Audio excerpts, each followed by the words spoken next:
Welcome to Laker Central. I'm Alex. That's Vinay. And preseason game 3 is done and over with. The Lakers are now 3-0. They pulled out a win.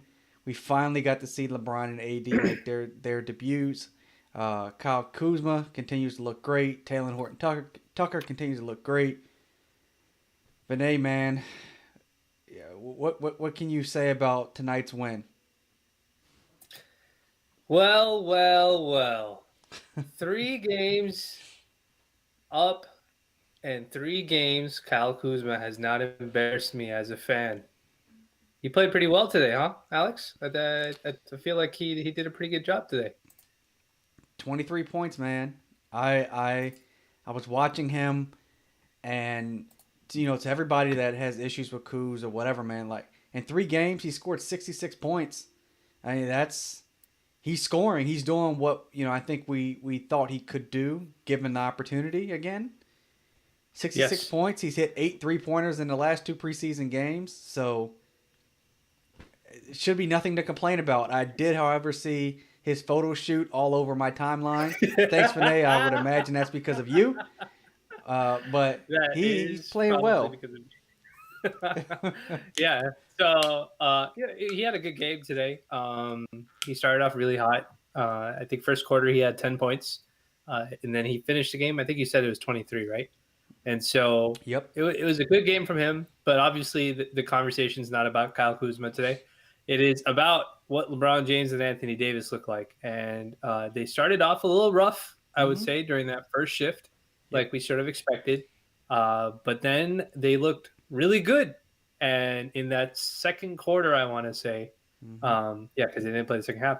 The second shift that they had, um, the Lakers put on like a defensive clinic, and in for like a 3 or 4 minute stretch that turned like a. It was like almost like last season where it turned like a game that was basically tied up and turned it into a like blowoutish sort of lead. They got it up Mm-hmm. to like 14, 15 points or something like that. So I thought it was pretty I thought it was a pretty good game from a like what we sort of expected. We expected him to be a little bit rusty. It seemed like there was definitely some miscommunication during the first shift. There was like passes that were being missed, just a little bit of sloppy basketball. Same thing, Schroeder. You could tell like Schroeder's still figuring it out. Like Yeah. of all the new guys that I've seen play for us, Schroeder is by far the one guy who's still like understanding how to play with everybody else, which is perfectly fine. It's actually what you expect. And I won't be surprised if that's an issue that they have moving like as a season progresses. But I would say like by midseason he'll figure it out. But I thought it was really good. I thought um, once that second shift came in, LeBron and AD looked like the two folks that we thought they would be. I was very, very impressed with how good that defense was, man. Like there was a couple of plays. I want to say there's like 2, 3 plays in a row where everybody was just flying all over the place, and every single time you thought that there was an open angle, AD and AD and Mark, like Mark was like moving, like he knew where the rotation was supposed to be. Like he was already rotated on the guy that he was supposed to rotate on a bunch of times, and that's got to be a good sign for Laker fans, right? Like we thought, like even me myself, I thought like, all right, he's a little bit of a he's a giant, so he's like a bit of a plotter. Mm-hmm. It'll take him some time to like get from one direction to the other, but the IQ makes up for it. If you can tell where the pass is going to go from like, from the first to the second to the third pass, then you know who you have to rotate to and where your guy's going to rotate to. And Yep. we didn't get a chance to see it. Because obviously we're watching it on TV. But I would imagine if I was sitting courtside or if I was sitting close to the court, I can probably hear LeBron and AD and Gasol yelling out where the rotations are going to go. So Mm-hmm. I wouldn't be surprised if there was some really good defensive communication there already. So look, man, we played some pretty spectacular defense during that stretch, and we didn't even have KCP or Alex Caruso. Caruso is like arguably our second best wing defender, and we didn't even get like a super fantastic game from Taylor Horton Tucker like we have, like the past 2 games. So Mm-hmm. like even through all that, it's preseason, it's not a big deal, but it's nice to see them sort of even battle back at the end of the game. They were down by like 8, 9 points, and then they just hit like 3 threes in a row, and all of a sudden it's a tie game. And then it was great, man. I really enjoyed the game. I fell into that trap that I think all Laker fans kind of fall into, which is like, oh yeah, it's just preseason. It doesn't matter if we lose this Yeah. game. But then you're like, towards the end, you're like, oh shit, I really want to win this game because we're kind of close. So I like for us to close it out. So it was good, man. I thought there was a lot of all around play that was really fantastic. A lot of different combinations that Vogel used. Also, we saw them do some of the stuff that we saw from the first two games. They ran the pick and Hmm. roll. They ran the cutting action plays and stuff like that for the back cuts and all that sort of stuff. So this Laker offense is going to be much more. It's going to have much more variety. It's going to be less Braun centric, and I imagine LeBron is probably very very happy that it's less LeBron centric because it gives him rest. I mean, they started off kind of rocky. Like you could tell LeBron and Anthony Davis hadn't played, in a while. I mean, AD did hit that jumper, which was nice to see that his jumper was still falling to come out the gates, but they looked a little rusty. They probably didn't really want to be there. And then in the second quarter, they outscored the Suns 32-19. And they showed exactly why they're probably going to be a terror all year long for teams. Like they flipped the switch, and typically you don't want a team to do that. You want them to play well and to have consistency. But once you're the champions and you've got two of the top two players in the NBA, and you've got guys all around you who are veterans and know their roles, they flipped that switch, and Phoenix couldn't do anything with them. And so that was really nice to see. And then in the third quarter, without LeBron and Anthony Davis, things got really sloppy, and Phoenix really jumped out on the Lakers. But then credit these guys for battling back, man. I mean, we talked about Kuz at the top of the show. He had 23 points, but Taylor Horton Tucker ended up having a decent scoring night considering the Yeah, minutes, 18 points. So, I mean, him and Kuz, man. Kuz 66 points in the first three games. Taylor 70 points in the first three games. Taylor had that really nice dime at the end. I think he ran pick and roll with Devontae Kaycock, and he hit him in yeah, stride, a bounce pass. yeah, It yeah. was tremendous.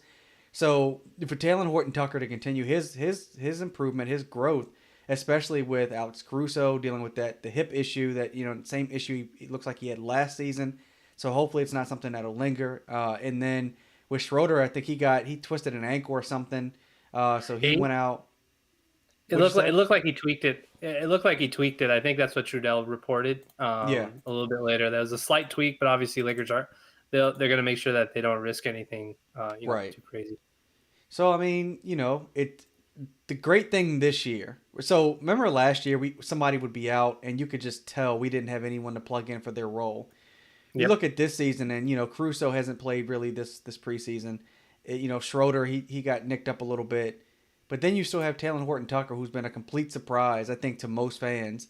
Maybe not so much to the coaching staff, but they have a third guy that can come in and run the offense, and that's not even including LeBron James and Marc Gasol, who can clearly Yeah. run an offense, right? So Yeah. the depth of this team, I think, is just. I mean, we've talked about it before. It's probably been a good decade since they've had a team this deep, maybe even 20 years. Just so much talent all the way around, and I'm glad to see they pulled it out. I mean, look, it's a preseason game, but I wanted to see how they fought back once they got down. I wanted to see if the second and third Yes. string guys, if they would keep fighting, and they did. And so Frank Vogel's got to be proud of that. Yeah, it shows tenacity. I tweeted out earlier that I thought that this was a good matchup for Taylor Horton Tucker because Phoenix, and I think we talked about it in the pregame, like Phoenix has like a lot of active defenders. They Yep. have they had Etwan Moore close out the game. They have Langston Galloway, Michael Bridges is a very very good defender because of his like same thing like Horton Tucker. He's got a long wingspan. Mm-hmm. Um, that Chris Paul is not shabby. Devin Booker's a high effort defender, and then this guy always annoys me every time I watch him to play, but he's a good player. Javon Carter, I think he used to play Yep. for Memphis or something like that, and then now he plays. He's a good player, so I don't mean it like he's a bad player, but he like those guys were the pick and roll action that Taylor Horton Tucker was like doing a really really good job of against the Clippers, just kind of Mm-hmm. getting to the rim and creating easy opportunity. He wasn't getting those today. Like they were really doing their best to stymie like a lot of his pick and roll action. So he had to like adjust, and so that's what I was waiting to see.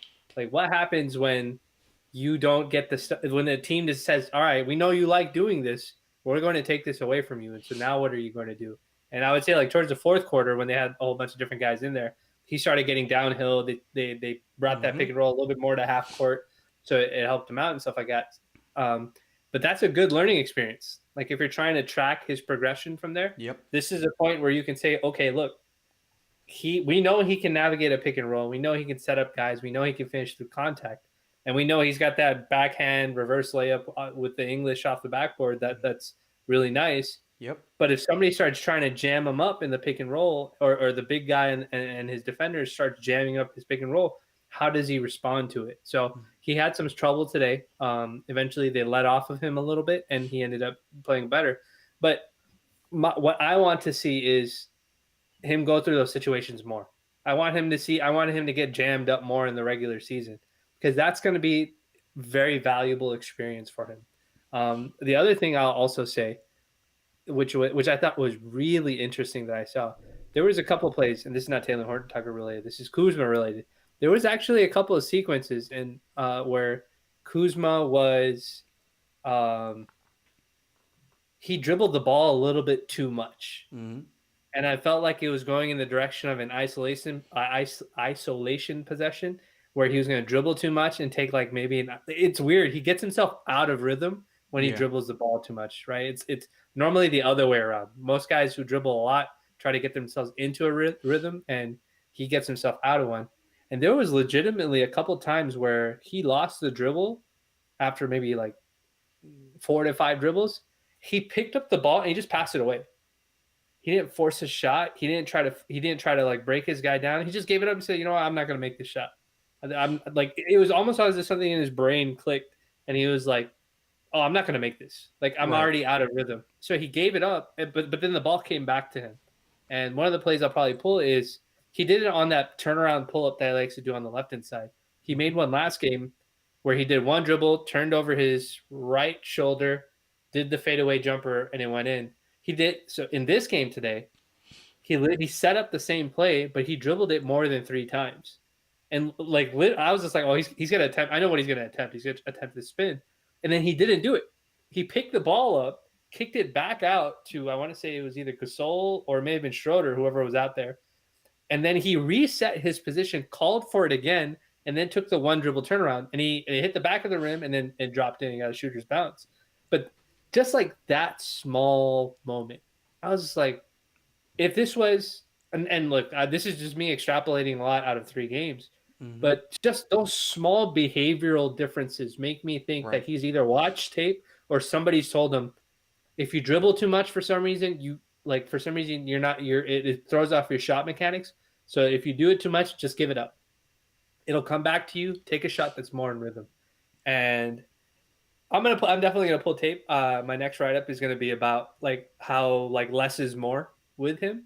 Yeah. And this was just another game, man. This is another game where when he makes very simple decisions, just cut to the rim, finish with a layup, one move and go, one dribble and pull up, all that sort of stuff.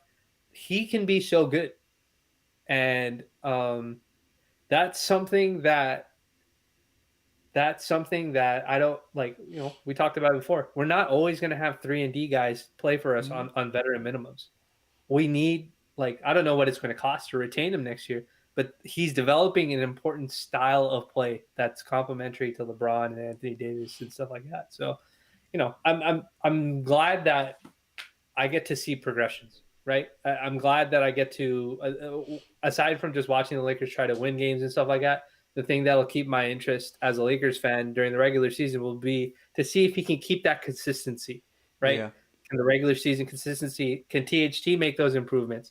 Can Kuzma make those improvements? We haven't even seen much of Caruso, but how does Caruso do now in the pick and roll? Has his Yep. three-point shot gotten any better? So there's 3 guys already that are like our own guys. Like these are Laker guys that we're watching develop that we can keep track of. So it's exciting for me, like in that regards, to see those guys kind of develop. Well, I think for Kyle Kuzma, here's where the development comes in. I'm pretty sure Frank Vogel and the coaching staff has talked to him. I'm sure he's watching tape.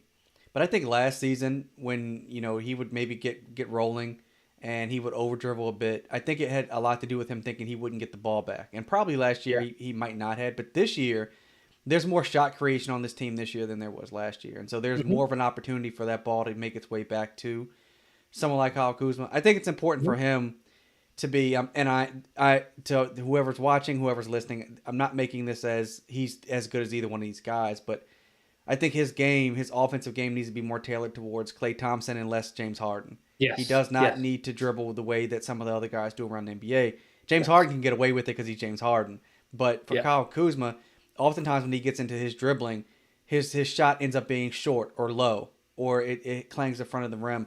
He needs to catch and shoot, one dribble and shoot, and go from there. And I think that that will go a long way. But I think just having guys like Marcus All on the team and Schroeder who can create, I think that ball will whip back around rather than getting stuck with just LeBron or Anthony Davis and them having to bail the team out because they don't have another play to run or any time on the shot clock. So it's good to see Kuz making that, taking that progression Mm-hmm. because, at 25 years old, I think that's how old he is.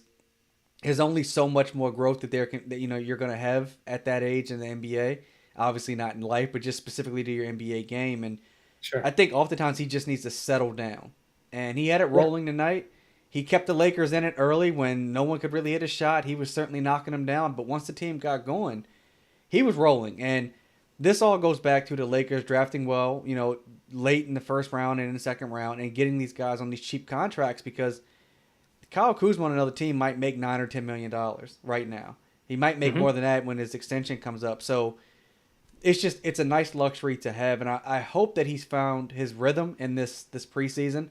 I don't know what it'll look like, when the season rolls around if Frank's going to actually start him or not, but maybe it's to Frank's advantage to start the guy.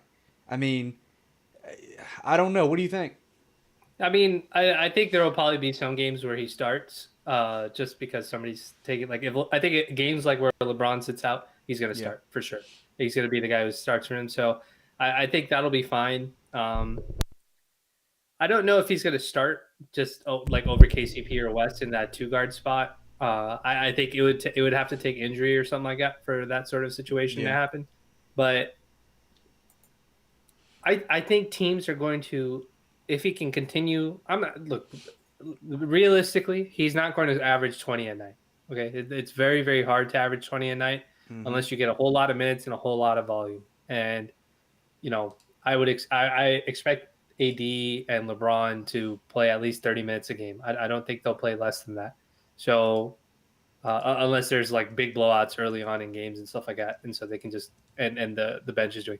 But I think what's going to happen is if Kuzma plays well, okay, if the combination of Kuzma and Taylor Horton Tucker or Kuzma and Caruso and whoever that bench unit ends up being, if those guys end up being good or at least good enough where they can at least go basket for basket when they come into the game, they're not losing leads. That may allow those two guys to stretch out the amount of time that they can play on the floor, right? So if LeBron and Anthony Davis leave the floor at the same time, and the Lakers are only down, I don't know, or sorry, not down. The Lakers are up like 10, right? Mm-hmm. And let's say that they're just trading baskets for the next 6 minutes with both of those guys off the floor. Dennis Schroeder's running the show. Trez is running the show, and at the end of maybe 6 to 8 minutes, they're still up 10. Yep. That may give Vogel Vogel can turn around and say, "Look, we'd like we can work on these defensive things to make you guys to extend these leads because Right. that's what we Right. need to do. But if they're scoring, then that's something that's good." That was one of the largest issues last season. The issue wasn't our defense from our bench. The issue was because Caruso was still spectacular. AD was spectacular when Braun went to the bench. It was our offense. The offense was really, really tough to watch because of our primary ball handler and decision maker. So that sort of there's like an organic process I think that Mm-hmm. Vogel follows, and I think that the guys that could benefit the most from it are guys like Tucker, Caruso, and Kuzma, if they can preserve the leads that are given to them when they come into the game. That's the way I would see it, and I think that's a good thing because the better they play, that's the less wear and tear on LeBron. We're optimizing him for a ramp up into the postseason. I mean, I know LeBron's wants to try and get to Kareem's, break Kareem's record, scoring record, and stuff like that. Mm-hmm. So he's going to try and be it effective as much as he possibly can. But I know nothing's probably more important to him than his health and probably making sure that he's healthy for a playoff run. So it's The opportunity to be greater than what people think he's going to be, and this is not just for Kuz, this is also for Tucker and for guys like Caruso too as well, Mm. is based on his ability to play on the floor. So, is he going to have bad shooting games? For sure. It's very hard. He's shooting like 47% for three. Like that's unsustainable, like by any measure. So it's just a matter of keeping his confidence high for him. I don't know if you read that interview that he did. Apparently, he's picked up meditation. Like he's focused more on his like the way his mental health and stuff like that works. Um, I think that's really big. Other folks may not think that that's big because Avery Bradley was a guy who did meditation regularly, and that he said that helps him stay focused. So I think that'll help a young guy like Kuz too as well. So we'll just see, man. You know, I'm sure people will accuse me of being a Kuzma stan and defending him these pictures on the timeline, but it's really not that. It's just he's a Laker, so whether he's with us or he's not with us, like I would like to see him succeed because there's clearly some talent there. It's just he hasn't been able to put all the pieces together, and I would like to be able to say that if he whether he's here or he's on another team that like he figured it out when he was with us. Like that's like one of the things I pride myself on when we talk about Brandon Ingram and how well he plays in for the Pelicans.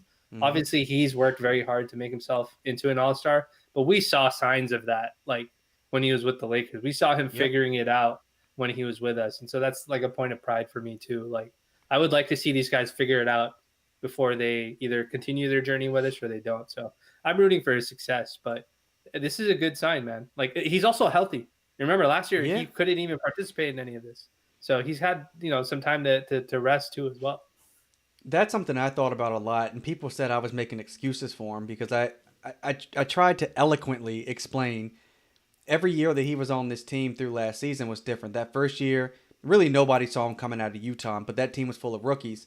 He balled out in summer league. I think he got MVP that summer league. It might have been Lonzo, but he played really well in summer league. He leads the team in scoring, I think, at 18 a game. Then that second season, or first season 16, second season 18. Kuz is really standing out, and then all of a sudden LeBron shows up, and you go from a team that's not really competing for anything, just developing Mm-hmm. young guys and probably just developing them to trade them, but till Right. LeBron shows up, and regardless if the team was ready or not, the expectation was LeBron shows up, we're going to compete. And even the guys that they put on that team the first year LeBron was there, like Lance Stevens and Rondo, there was a Michael Beasley. There was a lot of clunkiness there with that roster. Magic did not do a great job, so I think that might have stymied some of Kuz's growth as well. But then, just this last season, Anthony Davis shows up and Kuz starts the season injured, misses the first I think 11 games. Not to mention all the stuff that happened with the NBA in China and all that stuff. And then Kobe passes away. Then there's a bubble. There's a suspension in the middle of the season. All of that has an impact on a guy's consistency, a guy's growth, especially these young guys who don't have the same repetitions, the same consistency that like a LeBron or Anthony Davis does. And I think that hurt him. And I tried to point that out, and people just kept saying I'm making excuses. But look, right now, even though it's a shortened off season, you're right. He's healthy.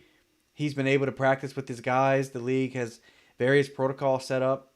He looks great in the preseason, and I think last season he averaged 20 points in the games that he started.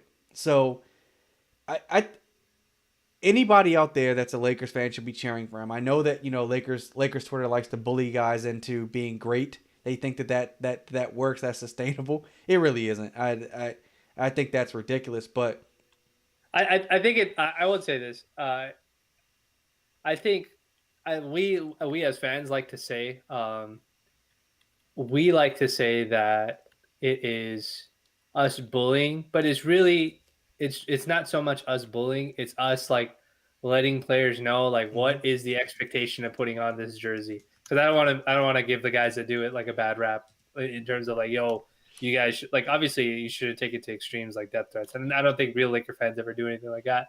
But like like the jokes and stuff, they fly because look, the other thing is we're not at these games. Like I can tell you right now, as soon as Staples Center opens up again and it's safe, I'm not going to be tweeting live games, like mm-hmm. during games very much because I will be like in Staples Center watching the game. So Right.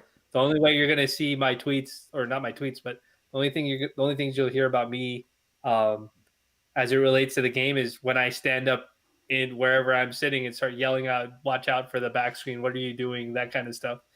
So I understand the phenomenon that happens here, but I like to think that Laker fans will be very vocal in reminding you what jersey you're wearing when you're playing the game of basketball and what the expectation is. So, it's we've had 20 years of Kobe Bryant telling us this is the way it's going to be, and so we're just upholding a standard that is learned for us. But um, I get it. Like, bullying KCP, he's our crown jewel right now for Lakers I, Twitter. We he is. I mean, successfully bullied him into shooting well. I think the trolling goes too far. Like at times, Sometimes for sure, it's yeah. kind of like all right, guys, like what are we doing here? Like I always think about what would happen if someone was constantly trolling you on your job. You know what I'm saying? Right, right. And at like the Danny Green stuff, and I think they threatened some fans threatened his wife and all that kind of that was just that went way too far. Whether or not Kyle Kuzma ever turns out to be an all star or whatever, as long as he has this jersey on, I want him to play as well as he can. And then once he's if he ever moves on from this Lakers team, I do hope the guy has a long career. But I just think considering where he was drafted and considering what he's done on this contract these last few years, I think he's a steal. Like I don't I think he's outperformed his draft position in his contract. Yeah, yeah. I absolutely agree. Like it's the personality is what makes is I think what people don't like, and the inconsistency on the court is how it manifests. In reality, a role player is always going to be inconsistent. Right. That's why they're a role player and not a Yep. star. But I think the personality is bigger. He dates models, and he does fashion photo shoots and stuff like that. And that's fine, man. Like that, some guys like and he's not the only guy, right? Like Right. last year, I think on the cover of GQ or something like that, or Men's Health, I don't know what it was. Like Russ and Harden were doing like Yep. photo shoots, like with their shirts wide open and stuff. Like they're into fashion and stuff like that. So that's just Hmm. how some of these guys are going to be. Um, but I think sometimes we get upset because if the personality is a little annoying and then the on play on the court isn't good, then we find it extra annoying. And then on top of that, we're Laker fans, so we expect a certain level of consistency. So I get it. But I think it's cool. I think Lakers Twitter and Laker fans have an opportunity to get back into that mode where they can kind of pick apart what the young guy is doing, and then try and say, look, he can try and improve here. Like Right. if he can correct this small thing, if he stops shooting the ball when he dribbles too much and just resets himself and cuts to the rim instead, or does this or that instead, then he can be good. And the thing that I would say is this: I think Rob is very aware of that, and he's the reason why he brought in a guy like Gasol and Schroeder, and even Wes Matthews, who seems to be making passes too as well. Like, is because he wants to enable the role players to also be better. And Hmm. so Kuzma doesn't become a better cutter, or he doesn't become a more effective cutter unless there's a big man making those passes to him, right? Like he doesn't become a better cutter if Schroeder's not looking for him. He doesn't become a better skip passer or a corner shooter if he's not getting the ball in the spots where he's good at. And so Rob has assembled a group of guys around James and around LeBron and Anthony Davis who not only help them but help the other guys as well. Like I'm genuinely excited to see how Alex Caruso plays next to Dennis Schroeder, because I know how good of a defender he was next to a guy who was not good offensively during the regular season in Rondo last year. But then when he had to play next to him in the playoffs, like the Lakers were like putting clamps on every single team when Rondo was playing well. So now what happens when Caruso doesn't have to worry about the score, and Caruso can just go out and cut, and he can go defend. Like there's no pressure to keep a lead or anything, Right. to score.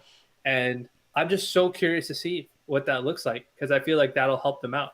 Scoring is one of the most difficult things. Scoring is what separates a $15 million player from a Hmm. max tier player. So like we shouldn't underestimate how much removing the scoring burden from our role players Yep. allows them to be stars in their roles. That's the way I see it. So that's why I'm always trying to be optimistic about how they can be better and stuff like that. And so I'm glad, man. I'm glad THT got out of the funk that he was in during his first shift Yeah. and finished the game. I'm sure that was a nice personal learning experience for him. So it'll be good, man.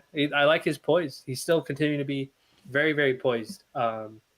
As a 20-year-old, man. He's a young guy. You forget he's 20 years old, man. It's He's crazy. he's he's great, and just for him, I'm glad that he ended up having a really good game because I what I was thinking about was okay, he's played so well to start, and now all of a sudden teams have a little bit of tape on him. They're not just going to let him run around and do whatever he wants anymore. They're paying attention. And had Yep. he finished with 6 points or 8 points, all of a sudden social media starts saying, the non-Laker fans, oh, see, he's a bum. He's not as good as you all said he was. The stuff that they do normally. And I'm glad he finished with a strong game. I'm glad that Frank kept him out there. And I want to see what he does when the Lakers and Suns run it back on Friday. I want to see if LeBron and Anthony Davis play. Maybe they will a little bit. But I just want to see if THT and Kuzma continue their scoring. Kuzma is cutting off ball movement. THT being able to create around the basket. His layup package. I mean, He's nuts. he's crafty around the basket, man. It's that dude can finish. And he was absorbing some really tough contact today. Like DeAndre Ayton isn't a slouch. I forgot the Yep. guy that they have. Damian Jones, I think, is the guy that they have coming off the bench. Like Damian Jones is like a big body too as well. So they have, and Jalen. I think Jalen Smith was the other guy too. Like they have like uh they have like real long bodies to collide with guys and use their length to stop. And Tucker was doing a good job absorbing.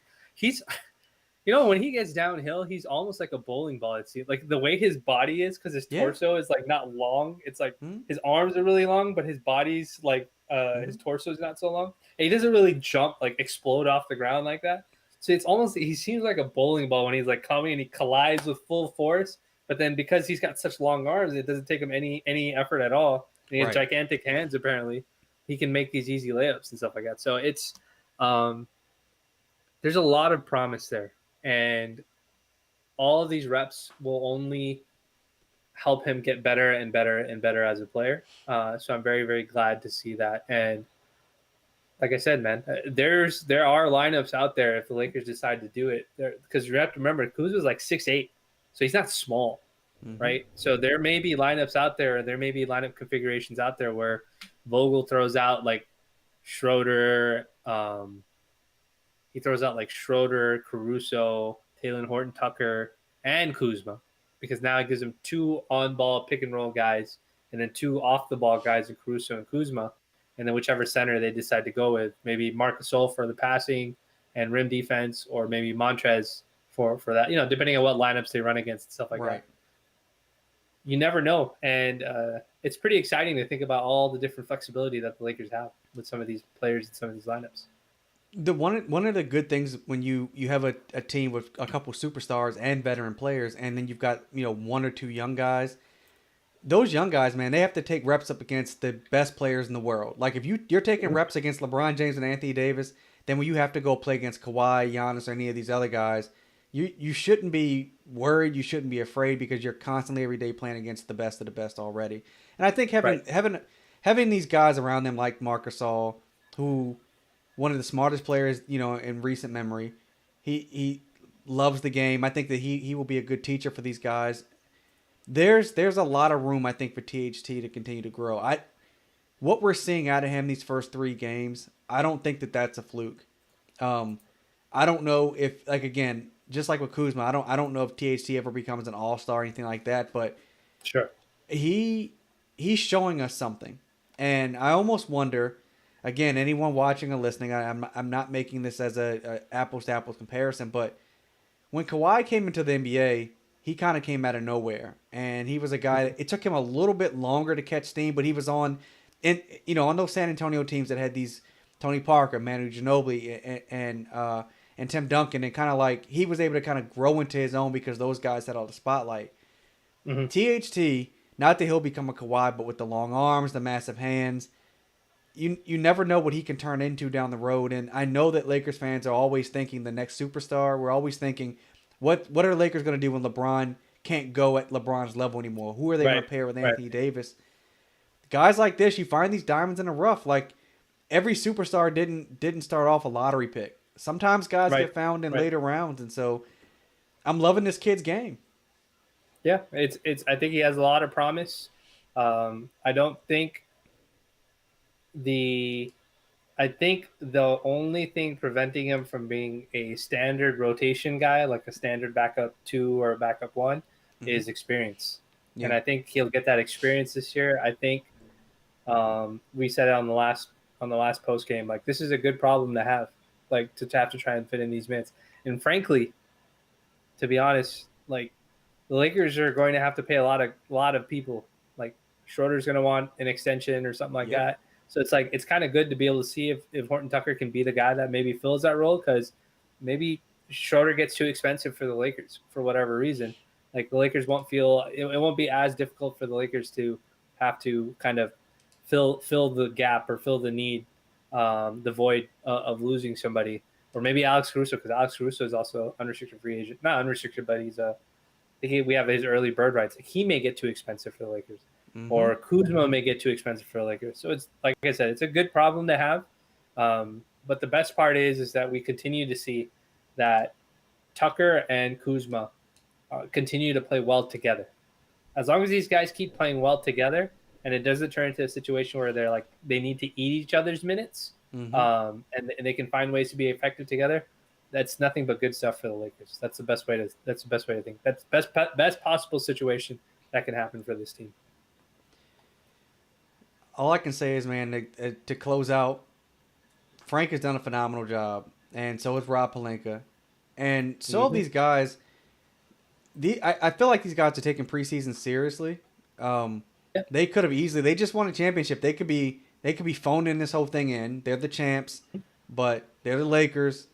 But they seem to be taking it seriously. Guys seem to be taking their development seriously, and this team is scary, man. When they turned on that they hit that switch in the second quarter, I was like, oh yeah, yeah. Yeah. Teams are going to be in trouble, and this is before they even really know how to all play with each other. I think once we Yeah. get a little bit later in the season where Frank has this rotation down, guys know how they fit. Like you said, when we started the post game, Schroeder kind of understanding what his role is going to be and how to play Mm-hmm. with these other guys.